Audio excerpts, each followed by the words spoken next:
Hey there, I'm Mark from Spectrum Pulse, and today we have from King Gizzard and the Lizard Wizard, Phantom Island.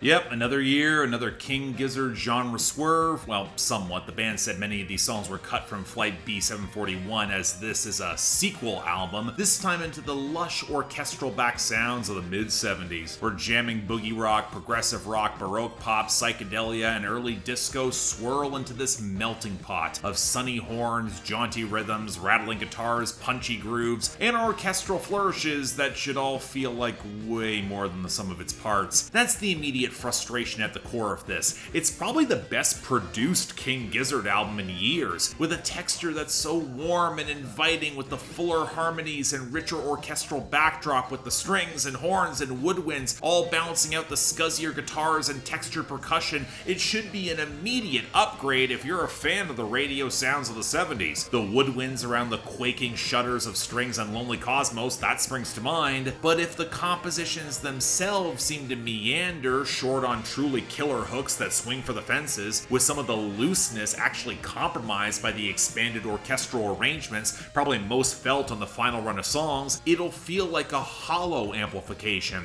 A lot of swell, but lacking in payoff. I might love the goofy scuzz of Deadstick that gives a little bit more bite to the foundation of Spacesick, but the momentum gets kinda sporadic, especially with the Southern Fried diversions that could really do with some more rootsy country like the Allman Brothers-esque Aerodynamic, with those gorgeous strings, or the slick guitar rollick of Sea of Doubt, and a lot less zany 70s cheese for its own sake like Eternal Return. Now, for once, I'm gonna give King Gizzard and the Lizard Wizard some credit for their lyrics trying to stick that landing, expanding on the flying pigs of the last album, being dissatisfied and paranoid with the titular island where they crash landed, and thus now taking to space, where there's some exploration of panpsychism, the belief of one's conscious mind and soul and material body are unified. There's no separation between yourself and the natural world as a response. Thus, when you face the mind-breaking overview effect in space blended with some psychedelic cosmic weirdness, it forces you to confront how small you are in the larger universe,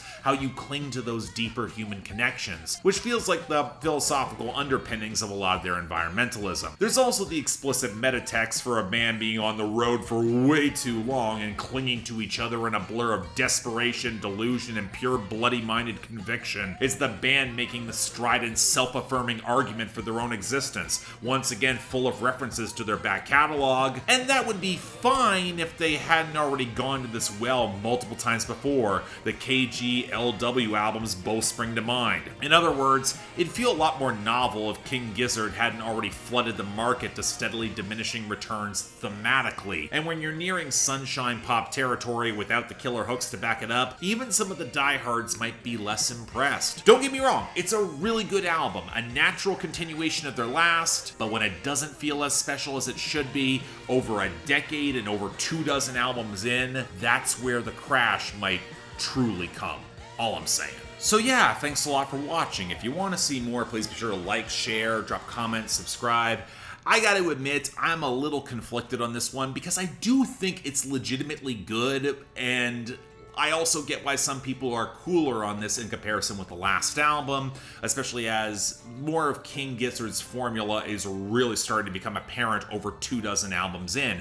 Now, I've been aware of this probably for about 5-6 years now, that they've had that formula. I guess it's just getting more obvious and on the surface here.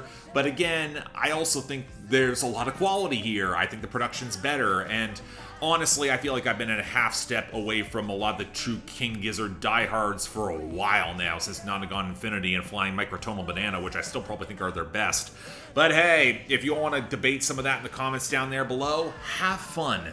Beyond that, though, anything else I might be able to do to improve my presentation, I'm all ears. And if y'all want to get involved in getting projects onto my schedule when it reopens in July, or if you want to just help support the channel, or just yell at me on my Discord, link to YouTube memberships and Patreon are right over here. Please don't feel obligated. Tough times out there, I understand, but the option's available. Till then, I'm Mark, you're watching Spectrum Pulse, and I'll see you next time.